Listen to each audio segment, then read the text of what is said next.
V poplavah, ki so pred 4 leti prizadele obalo, bi morda preventivno lahko pomagal tudi tak simulator nevarnosti poplav. Ko pa do njih že pride, je na vrsti robot. Takole hiti z reševanjem ljudi in premoženja in te naloge mora opraviti vsaj na tekmovanju v 2,5 minute. Zmagala bo ekipa, ki bo z iznajdljivimi rešitvami dosegla največ točk. In zakaj bi to lahko bil zmagovalen projekt? Zato, ker ne samo opozarja, ampak tudi uči tiste, ki so ogroženi, otroke starejše, tiste, ki so v dolini reke Rižane, na kaj morajo biti pozorni.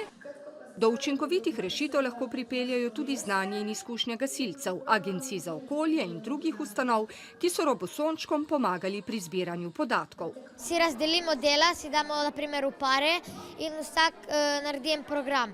Naredimo po koščkih. Te majhne programe združimo skupaj in rata en cel. Primer težave, s katero se sooči robot v eni od faz reševanja. Bal mi na veje ne sme pasti na električne žice, ampak mora biti bolj nad tlom, ne pa na žicah. Ključna je domišljija.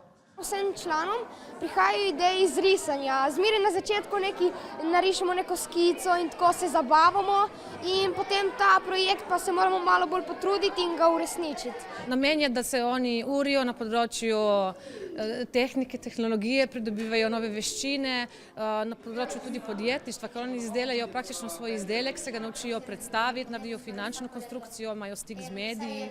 Potencial mladih nadobudnežev že spoznavajo obalni gospodarstveniki. Ne le, da jih podpirajo pri pripravah na ameriško dogodivščino, napovedujejo jim tudi možnost štipendiranja in zaposlitve.